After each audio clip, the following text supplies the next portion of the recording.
Hey everybody, welcome back to Tanya for Life. We are in chapter 9 and picking up back where we left off.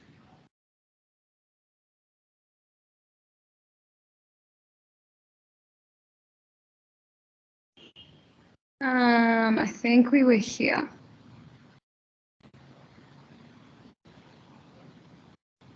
Maybe we'll do a little bit of backwards work just to get our minds back in the right space. So what we learned is that our godly soul has the ability to transform the Yetzer Hara.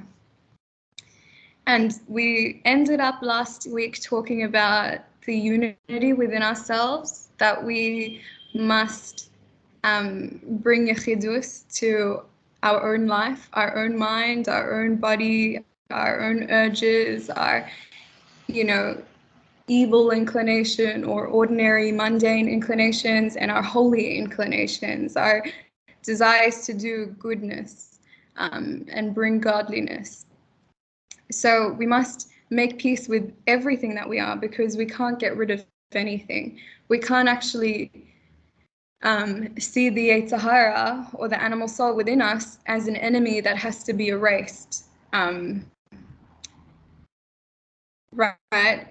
It can't actually be erased because it's part of who we are. What we can do is understanding that my body and my animal soul, my Yetzer Hara, are made from, this lowest, darkest place of formation of Hashem's creation. We can recognize that it's always going to be there, but understanding that if Hashem created it, if Hashem created me in this way, then there is goodness in it. Hashem created the world and said, Ki tov, it's good. So nothing in the world is stam evil. There is always the root of godliness, of goodness. And like we learned, the whole idea of klippa, the whole idea of evil is, it's just like a shell. Literally the word for it is klippa. It's a shell. So even the name explains that we're meant to appreciate that a shell is there only to keep the goodness protected from anything that would cause imperfection, blemishes. If you have a fruit tree, an orange, you've got the peel that protects the beautiful orange so that it can grow to become juicy, ripe, and full of nutrients, and not full of dirt, not full of insects, not full of whatever might be there ready to cling onto it if there was no shell. So the fact that we have a shell means there is good to it. It's Hashem's creation. What we're meant to do is deal appropriately with the klippa. Hashem teaches us, and that's one of the reasons we need Torah. We know what's klippa. We don't know how to interact with it. That will help us peel it away. But different things need different procedures. So for klippa, when we're able to reach the goodness in it, it means we're taking away the peel and discarding what's not meant to be there anymore in order to redeem and get to the fruit. So this is the essence of the Yetzer Hara and the animal soul. There's good in it, and all we need to do is reach it. And from that, we're able to transform, to bring our Yetzer Hara together. So to bring our animal soul and our godly soul together, to become more in line. And then this inner conflict that we were talking about at the beginning will less and less become present at all. When you learn to teach your animal soul, teach your Yetzer Hara what Hashem is, right? You feed your godly soul more, and you use your godly soul's faculties more. And you're teaching your animal soul to desire godliness, to desire its true source, to get true fulfillment, which is what it wants. And any fulfillment of the world doesn't last. It's not real. There's always a deeper reason behind anything that goes uncontrollable through our lives. And ultimately, the Yetzer Hara wants to get down to business, right? And it helps us to get to a high level. So how do we redeem this animal soul? Here in chapter 9, we were saying that there's a hint to it in the Shema, in the commandments that we're given to love Hashem with all of our heart, b'chol levavecha, b'shnei tzarecha is what it means, with the two souls, with the two parts of us, the negative and the positive, the holy godly soul and Yetzer Tov, and the opposite Yetzer Hara, the animal soul. So how is one meant to come together, bring these two together in service of Hashem?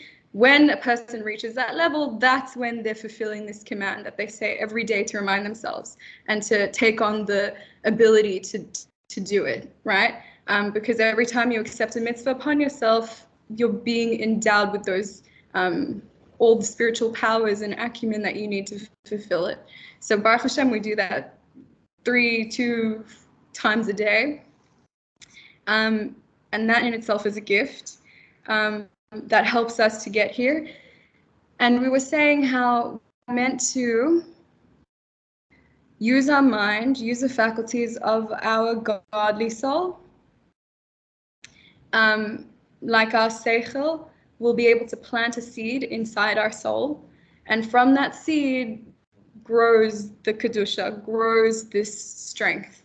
And we were learning that, the water element, for example, if one is having trouble with water element of their animal soul becoming uncontrollable and distracted, then you can see very easily that you need the love of Hashem, right? Because that's the emotion of the godly soul, love of Hashem.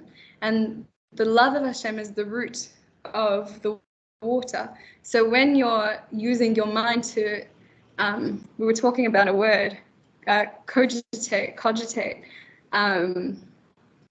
with Hashem, and you really do your best to develop a love of Hashem, a deep, deep love of Hashem, then the more so your heart becomes filled with the powers of this godly soul, with the water element that you're using of the godly soul, which will connect with the water element of the animal soul, and it will flush it down. It will, change it even to come together and to be in love and turning towards Hashem more. So that was a little recap. And here it's amazing that we were talking about the two kingdoms and how there's a battle plan. Both sides will ultimately want full reign over the entire body, both kings. And the part of the godly soul's action plan is, I want to take full control over this whole body, mind, and soul, including the Yetzer Hara, including the animal soul, right? And I think something really beautiful, I don't think we talked about, is Hashem really, really gave us a gift. Being in this life, as difficult as it may be, it's not a perfect world. There's suffering everywhere, in our own lives, in the lives of the people we love, the lives of the world. There's so much going wrong in the world.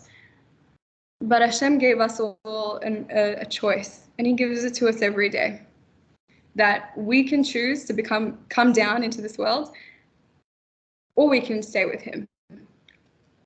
And people don't realize this, but Hashem actually showed us everything, all of our challenges that we will face. And He gave us the opportunity. Do you want to go down or do you not? So why would a soul who's right by Hashem, by Kiseh HaKavod, getting all the pampering, all the love, everything they need and beyond, why would they come into and choose a world of suffering, a life of difficulty, of challenge, of toil, of imperfection, of their own imperfection? A soul is perfect. Coming down, it's like completely the opposite. So that in itself causes one to question and to contemplate on like the deeper essence of your purpose in this world, of your life today, that you woke up this morning, your soul chose again. It's beautiful and it's profound. And one of the things that we learn is that Hashem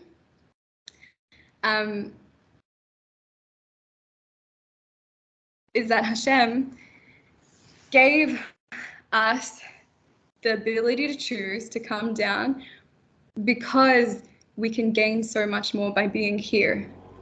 We can like attain such a high level that we would never have been able to attain before, because of going through the imperfection, because of going through the challenges and binding ourselves with this wild beast, the wild beast of the Yetzer Hara, the animal soul, right? Up in Shamayim, we don't have the animal soul, we don't have the beast, we don't have any inclinations into anything other than godly, right?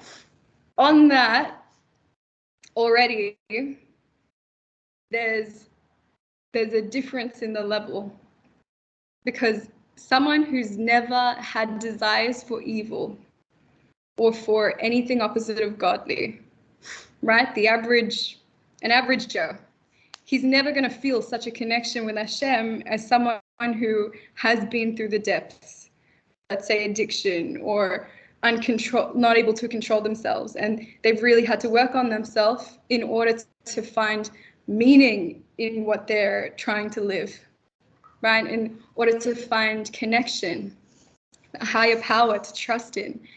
These people are the ones who feel much more. And that basically means that they have a deeper connection, a higher, stronger connection with Hashem. And I think it's amazing, because without this Yetzer Hara, our soul only has so much goodness it can actually take into itself. Hashem's always giving Kedusha, always giving love, always giving everything we need. It's just about how big is my vessel to receive it? How much can my mind, be expanded to see what I can be grateful for? Because sometimes it's blocked. If I haven't gone through a journey in whatever small ways, then all I see is my experience, and all I can compare to is what I have in the past. So Baruch Hashem, it's an opportunity to be down here, to fuse and to use the capability, the strength, the passion of the animal soul, the godly soul, which is a rational being, can come down and use the wild lust of this passionate beast and turn it into service of Hashem. And that means by the time that we've gone through the process of life every day, and by the end of our full lifetime, this incarnation, B'ezrat Hashem, the last one, because Mashiach will be here, and we'll have finished our job, then when we come back, we get to a higher place, that now our soul has been like broken. We've picked up so many pieces. We've put ourselves back together. We can see Hashem even in the darkest hour, even in the darkest moments, right? Because everything was not revealed. And that gives us a much stronger connection with Hashem. It gives us a deeper, more intimate ability to appreciate Hashem. And that's something that the soul loves. It takes so much pleasure in. And Baruch Hashem, every time we say Shema at night, we do our learning of Torah, and we sleep like a chassid, we go to sleep like a chassid. Our neshama can leave our body, but go straight to Hashem and get that recharging and sow the seeds of Torah learning that we did through the day, sow the seeds of mitzvot that we did through the day, so that when we wake up again, we have this more strength because of what we've done, what we've gone through. So every day we're building, we're literally building. It's something that we couldn't do up in the higher worlds. Here we have the ability to affect like the entire world, every level, including ourselves, other people, and the higher realms. And here it says that Hashem, when we're in the world to come, when we're in the world of souls, all that's there is revealed goodness, revealed godliness. There's no Yetzer Hara anymore. So the delight is pure. It's pure in the essence of your source. It's pure in godliness. So the light that a person will experience, the delight is delight in godliness. So any time that we in this world take pleasure in godliness, we're tasting the pleasure of the world to come, and we're building it in this stuff more up there. Our soul never forgets the godliness that we put into it. Remember, Torah gets taken with us. Mitzvahs are eternal. And here, it's amazing that the Zohar actually tells us that the evil of the animal soul is transformed and becomes perfect good. Perfect good, like the good inclination itself. So now, like we were saying, you have these two kings that are warring at each other, but through this work, you can bring them both into unity and actually transform the evil in the animal soul to become good, so that it wants what your Yetzer Tov wants. So you don't have this undermining voice taking you as much. So it becomes perfect good, like the good inclination itself, when it is stripped of its unclean garments, meaning the mundane pleasures in which it has been clothed. The Yetzer Hara consists of a powerful drive, an appetite for whatever it perceives as good and desirable. And this is again what we were saying before. Remember that the evil, like this Yetzer Hara, is neutral. Don't judge yourself. Judging keeps you stuck. That is from my own experience, and I can see it everywhere. When a person judges the evil inside of himself, then he stays completely stuck to this story and his past and reliving everything, not being able to move on, because you're becoming buried by the klippa rather than transforming it. So you have to realize that this Yetzer Hara, where all your evils are coming from, is actually neutral. The drive of the Yetzer Hara is neutral, right? It will go after what it thinks is good, what it thinks is desirable. So it actually can be steered in any direction. However, the reason that you have such a drive towards the opposite of godliness, anything that covers godliness, klippa, is because it's clothed in a corporal body, in a physical body. It's inclined towards the hiddenness of Hashem in this world. It's inclined to physical pleasures. These lusts become unclean garments for the animal soul's drive. Because again, what's an unclean garment? It's something that blocks off your connection with Hashem. It buries you, so that your connection with Hashem, which is this pure love and delight in God, becomes clothed with a delight in something else. So there's a distraction, and you don't have that clear relationship with Hashem. And that's what an unclean garment is. So by steering away from the physical pleasures, by steering your animal soul away from the physical pleasures towards an appreciation of spiritual pleasures, the divine soul then strips the Yetzer Hara of its unclean garments, and it clothes it in pure garments, so that it may apply its powerful appetite for pleasures to godly, holy matters. This is so beautiful. And this is the divine soul's desire, that it create, by means of its intellectual faculties, a fear and love of God so powerful as to transform the animal soul to good. This is so important. Wow, wow, wow. This is like, people talk about making a Dirah Betachtonim. People talk about how important it is to do mitzvot, to change the world outside, to invite so many guests so that they have kedusha in their lives. But who is really missing out most? Usually, it's themselves, the Yetzer Hara within them, that's not becoming transformed, that's not becoming a Dirah Betachtonim. That's not something we have to work on, right?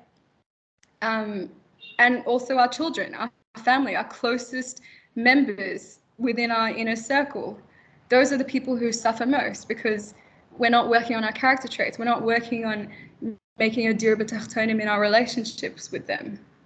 And there are so many moments where we can do that. But we lose out sometimes because we put our focus on somewhere else.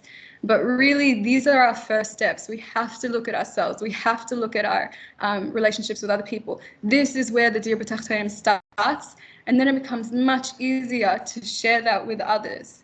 And the most, I learned, like Miriam told me, the most change you can do for someone, the most impact, is never what you're going to say. That reaches a certain level. People will take it if they're meant to take it, if they're in the right space, whatever it is. It's seeing an example. When they can see, when people see how you deal with your challenges, how you hold yourself in a higher, more regal position, even as other people react strongly, or even if it's something super intense, then that's what leaves a big impression on people. And Baruch Hashem, the more that we make a Dirah Betachtonim within our Yetzer Hara, the more that we make a Dirah Betachtonim within our relationships with our loved ones, the more that translates. It becomes more a part of who we are. It becomes second nature, which becomes first nature. We're literally redeeming what's already there. It's not something we have to create, which makes it much easier. And what an amazing point of view to take into your davening. And remember, everything that we learn is to enhance our davening. Everything that we learn is to teach our Yetzer Hara what to want. Is to do this process of making it a Dirah Betachtonim, transforming it, bringing it out of the klippa. So the divine soul, so actually that the Yetzer Hara can actually love and want exactly what the godly soul wants. And it's a process of doing this work.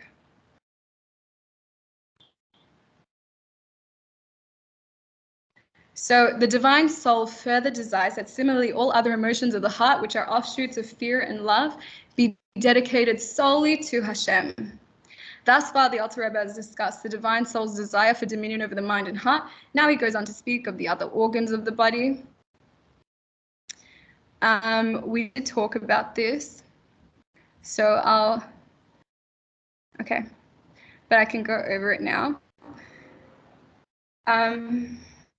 Yeah, so again, we said our whole purpose, every day our neshama gets a reviving, a resuscitation as we go to sleep.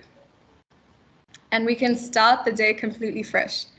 We can start the day completely fresh every moment, no matter what we've done in the past second or so. But really, there's a big like power, because our neshama has seen the life. It's seen what's going to happen during this day, and it chooses again to come down. It's an amazing thing to focus on and bring as a meditation into your davening, like in the Karbonet section. So beautiful. In the Karbon Shlomim, actually, where Miriam talks about it.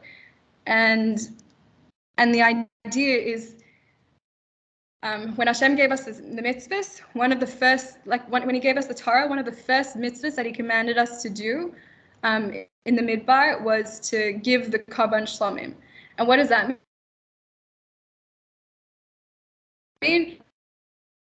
Completeness, wholeness, perfection. We are sacrificing our entire being, our desire for perfection, our inability to be perfect. We are taking it and giving it to Hashem and saying, God, I've chosen to come into this world. You've given me the option, and I know that I'm not going to be perfect today. And I am giving you me. I'm offering myself, my perfection, on a platter. And Miriam has a beautiful meditation where you think of like a hot pot of boiling, melting fire, and you can see the words perfection in whatever metals you want to see it, and you see the words dropping into this fire and becoming melted so that it literally melts away.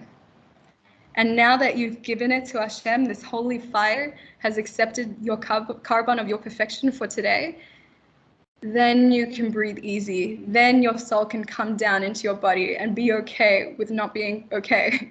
Be okay with not being perfect, with you not being perfect, with other people not being perfect. Because you're not an angel and you're not a soul up in Shemayim. You're in the depths of Klippa, the imperfect world. So part of our imperfection, like the perfection of the soul, is that it connects everything with Hashem. There's no distractions. Part of the imperfection here in this world is that we have so many distractions because our purpose is always clear. Things can get in our way and we can forget that, oh, love Hashem, awe of Hashem, fear of Hashem. These things are at the core of our emotional faculties. So the more we develop them, the less that there'll be distraction within these faculties. And that's what the godly soul is yearning for. This soul that was up in Shemayim during the night comes back down and it says, I know that I want to dedicate everything I am to Hashem because I know that's the truth. And it wants that so much. Namely, the thoughts of Hashem and his Torah, in which we speak all day, his mouth never ceasing from study. So we were saying how our entire body can be used as a merakevet for Hashem, for serving Hashem, avodas Hashem in this world. And again, it's an opportunity to bring Hashem's unity into the world. So by using our body parts, we're literally like purifying it. We're bringing our soul to shine through, and we're bringing achdus of Hashem in this concealed, distracted world. We're bringing him to be revealed. It's something so powerful. So when you use your mouth to speak Torah study, it's not enough just to listen, just to be an active participant in Torah learning. Your faculties have to use it. Your faculties have to be so a part of distributing and experiencing godliness that, we're meant to read out loud. We're meant to use our mouth. So the more you use your mouth, the more refined your mouth will become as an organ. So less and less you'll see that you're boastful or speaking idle chatter, which leads to other things, right? So using it in Torah to bring the thoughts of godliness and his Torah into the world, that is using your faculty of mouth and your brain, the faculty of action, which is vested in your hands, and the rest of your organs, 248 organs, and your limbs, etc., like your whole body. This faculty is the third of the garments of the divine soul, and it's about being engaged in the fulfillment of the mitzvot. Specifically, the 248 organs of the body correspond to the 248 Mitzvot Ta'aseh, right? So, wow, just had such a beautiful thought. So those have more power to be healthy and to not be distracted as you do each mitzvah. So you can think about it, meditate on it. Someone was asking a question we talked about last week. What sort of meditations, what sort of things can you do to enlighten the load of regular, everyday tasks like washing the dishes, cleaning the house? So this is obviously a Mitzvot Ta'aseh. This corresponds to the doing mitzvahs, the action mitzvahs, and that you're using your body, you're using your physical body, you're using your if you choose to, you can use your mind and you can use your heart to also connect into this mitzvah. And through doing it, you're purifying, you're using your body as it's meant to be used, and you're reaching a higher level for today that you didn't have yesterday and you'll have tomorrow. So by doing it more, by engaging Hashem, godly Torah mindset and influence into your actions. You know, the purpose, the reason that you're cleaning, the purpose and the reason that you're doing these things is to build a connection with Hashem, is to clear your organs, clear your body, clean it out. And I think something amazing, Mitzvot Lo Ta'aseh, the 365 Mitzvot Lo Ta'aseh, are mitzvahs of inaction, the times when we're supposed to refrain, pull ourselves back. Anytime you pull yourself back, it could be pulling yourself back from eating too much, the pleasure for indulging in your emotions and attacking the person in front of you because you're feeling really moody. You know, when you refrain in this way, that is a mitzvah. It's a mitzvah lo ta'aseh. What are you effectively doing when you're, you know, experiencing and using your body, your mind, your soul, your heart for a mitzvah lo ta'aseh? You're actually increasing your chances of doing mitzvot more and more. You know, which means like you'll be able to more and more learn Torah, to more and more pray, more and more do mitzvot actions when you're careful with your inactions, when you're careful with your refraining. Because the 248 organs, the Avarim, are the limbs, like your body, but the sinews, the veins, the thing that gives life, brings sustenance through each organ, each limb, is actually the blood vessels, right? So what are the blood vessels? The Giddim. The 365 Giddim are fed by the 365, what were we saying? The Giddim, 365 negative commandments, things to refrain from. And in that way, we're clearing up our blood so that cholesterol doesn't build up, plaque doesn't keep building up.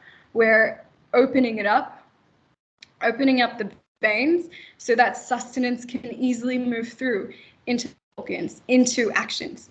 So refraining leads to action. It's a game changer. It's amazing. And the Rebbe Rashab talks about it. That's something I got from the Kabbalistic sources, which the Tanya is coming from. So really, this stuff, it just goes deeper and deeper. You can keep finding more ways to connect with Hashem in everything that you are. You just have to look. So in summary, the divine soul desires that its faculties and garments pervade the body entirely and exclusively.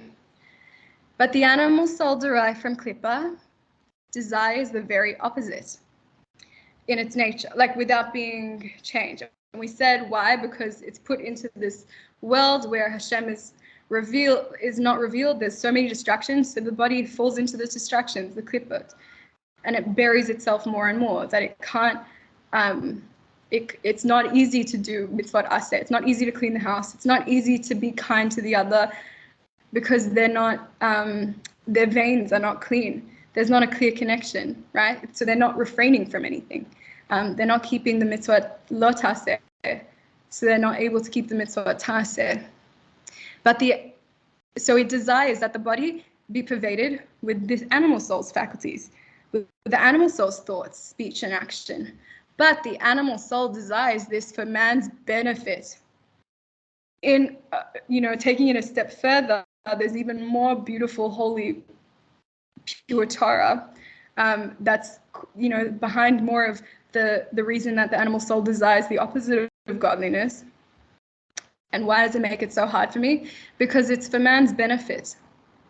That in order that he prevail over the animal soul, over the evil desires, and vanquish it, completely nullify it, as in the parable of the harlot that's related in the Holy Zohar.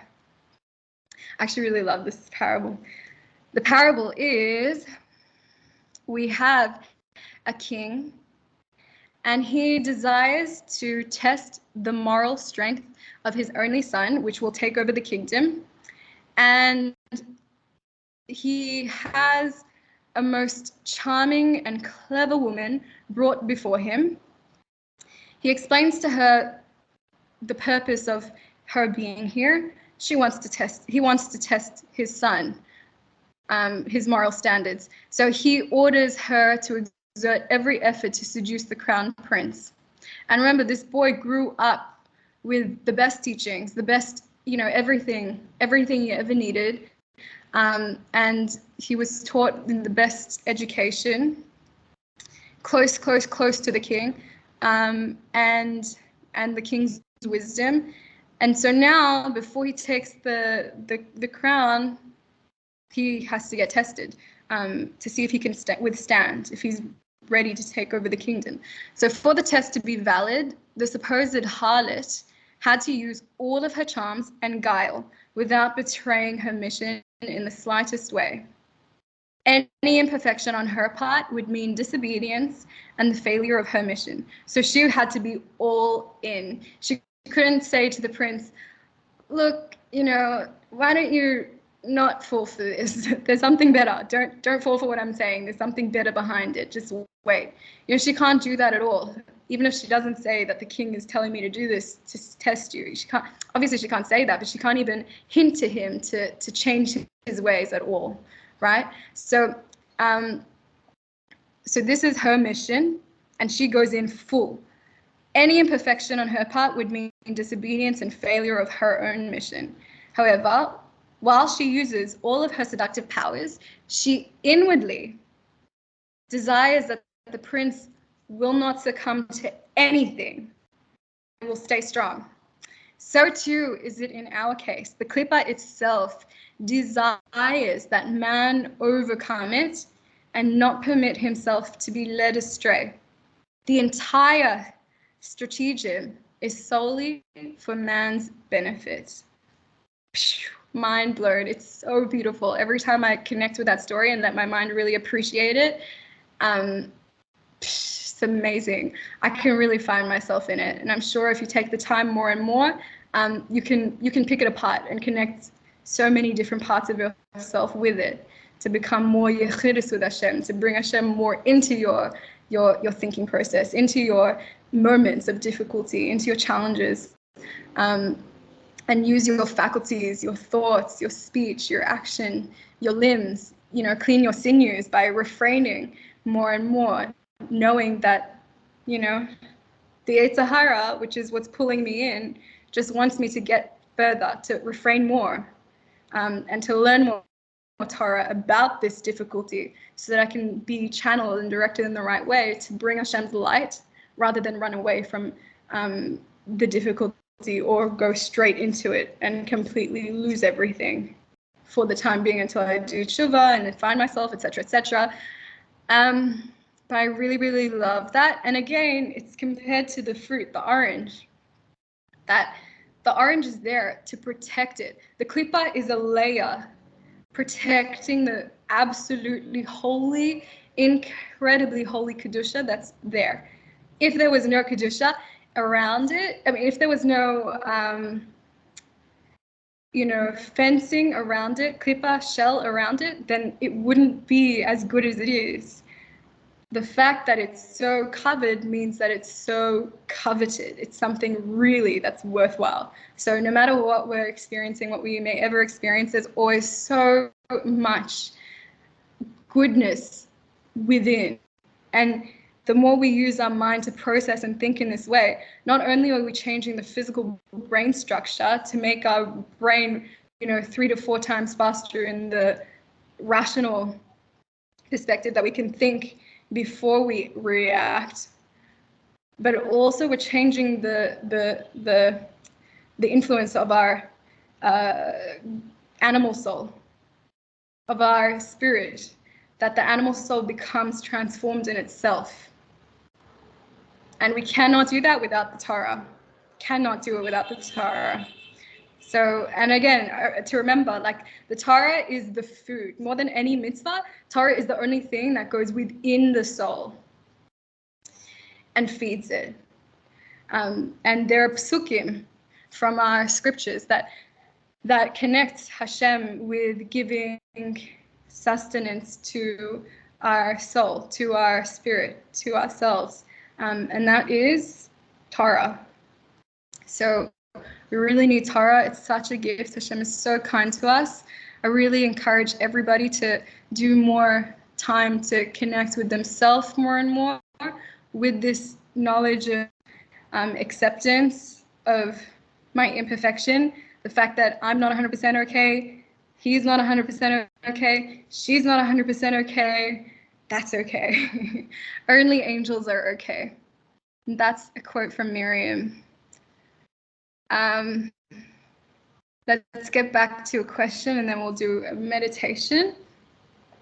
So can you find more time in your day outside of deep meditative prayers and deep meditative Torah learning sessions to gaze at Hashem, to think and connect with Hashem, to draw his light inwards into you, into your difficulty, into your situations?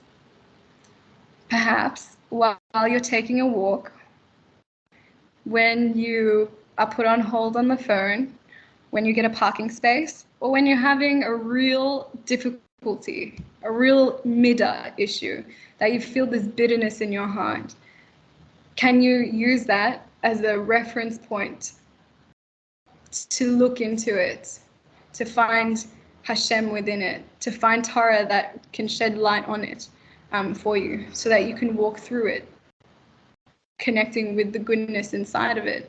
Can you get into the habit of constantly having your eyes on your head, to catch moments in your day to ask yourself, is this thought, speech, or action that I want to engage in going to allow the Shekhinah to rest on me or not?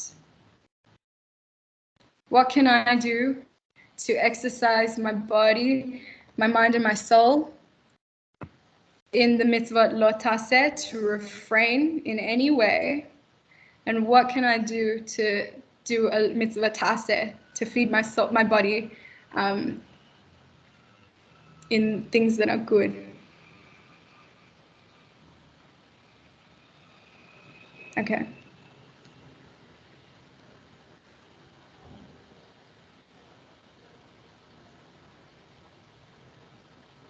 Wow, wow, wow, such a beautiful lesson.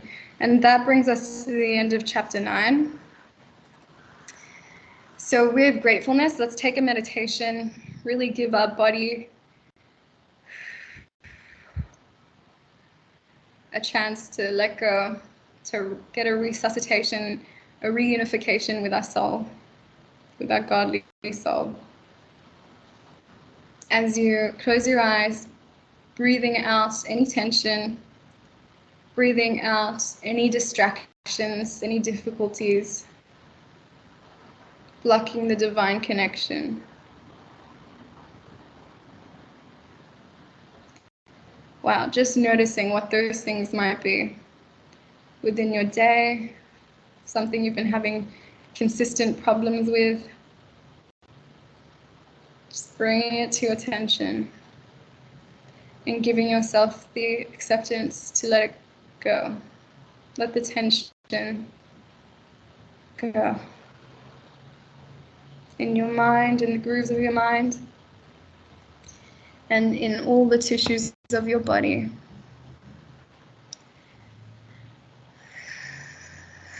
Of your animal soul, and even the pain of the godly soul. That it hasn't been acting in ways that are congruent with Hashem. The real pain for your neshama, that it came down in this world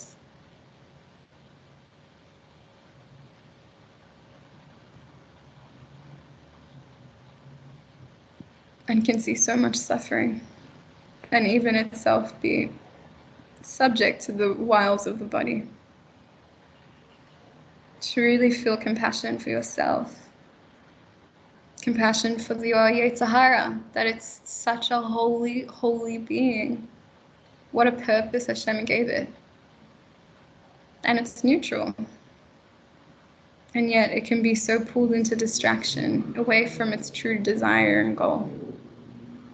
Just really feeling compassion for your body. Maybe how many times has it been used in a way that as also being against its true desire, used in a way to be hurt, to be cut off, let go, not important. The enemy, wow, the pain. Oof. To really feel for yourself, all these aspects of yourself. Really find unison. Acknowledge that it's all you and every part of you makes you even more special and even more able to make a difference in this world.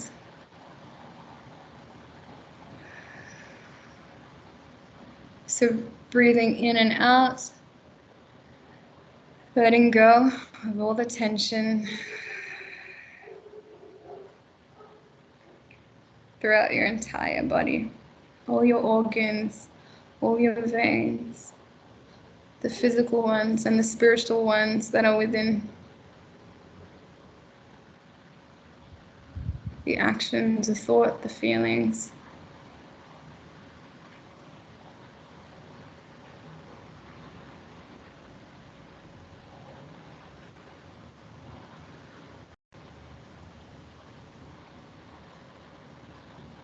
Imagine yourself on your bed tonight, doing your Shema,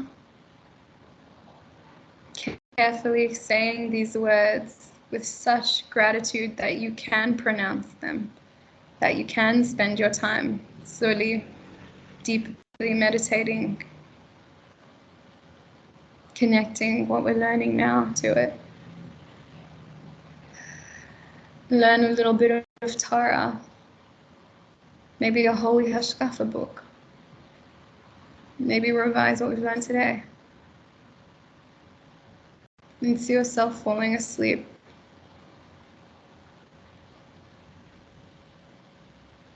See as your neshama rises up to Shemayim. Your body, your animal soul are excited for the renewal of tomorrow, for the achdus that will come.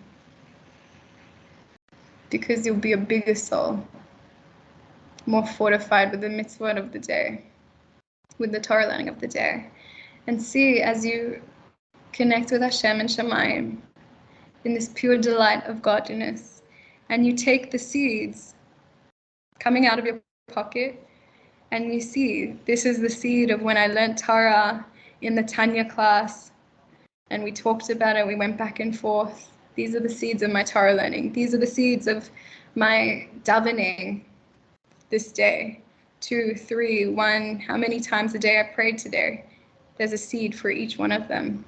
Here's a seed for each time I learned Torah right after my davening. Here's a seed for every mitzvah that I had done that day. Anytime I did something to bring unity into the world, Hashem's presence into the world.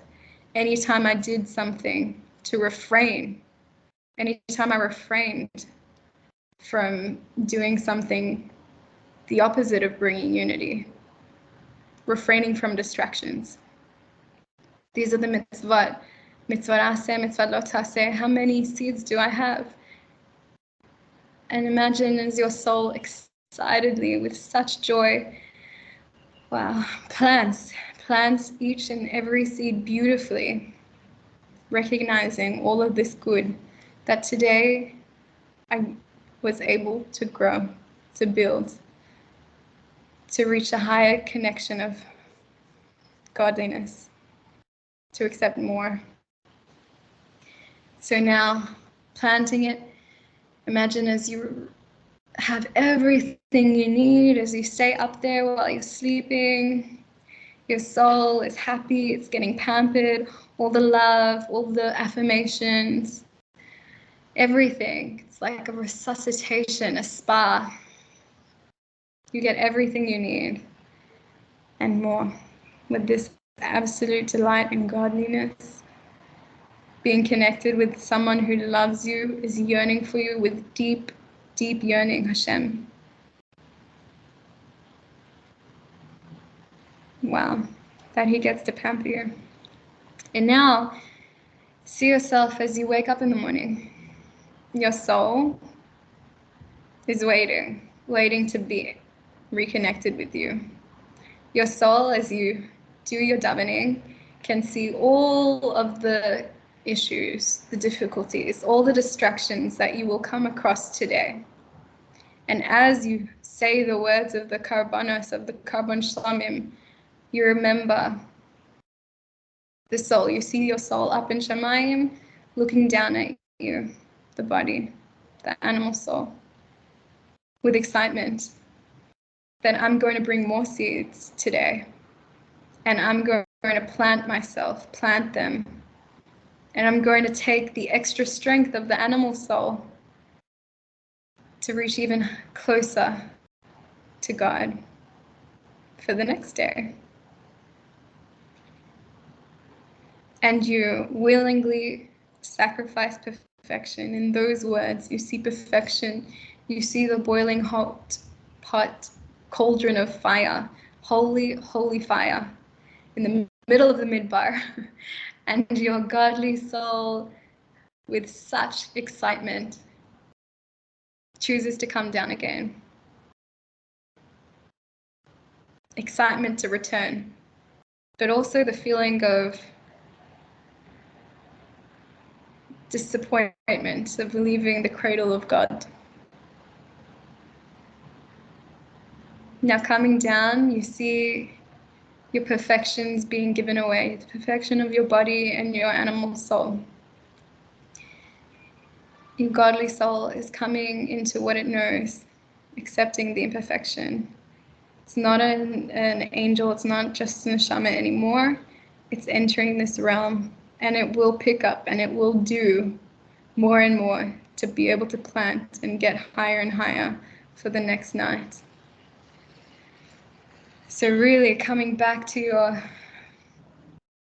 the presence of your godly soul now, back within your body, back with close proximity with your animal soul. You feel this connection, this fusion. As you finish your praying, your neshama is within you, and now you start opening a book of Torah learning. And you learn with your body shuckling, you learn pointing your fingers, using these fingers, this body in Mitzvot Ta'aseh action. And you're using your words, your mouth, to express in Mitzvot Ta'aseh in action.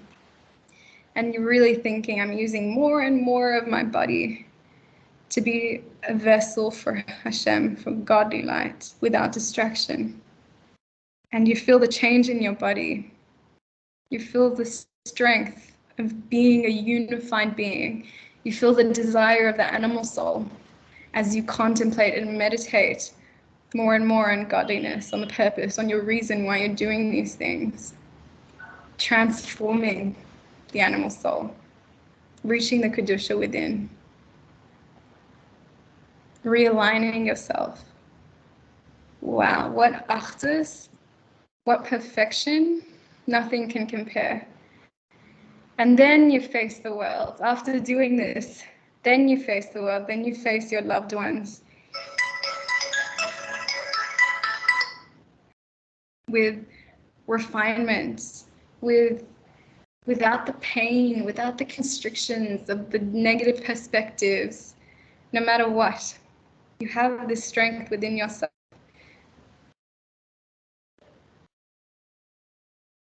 Because you are part of Hashem's purpose in the world. You are chelek elokam imal mamish, and you are good.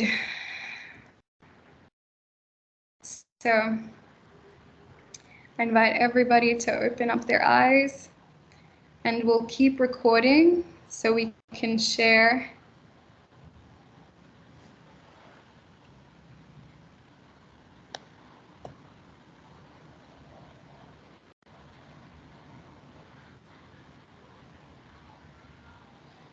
Does anybody have anything they want to share?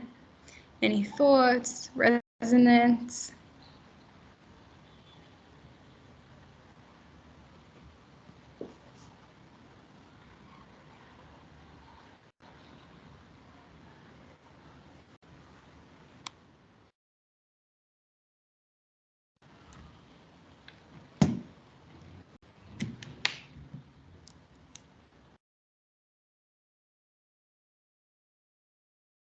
Can everyone hear me?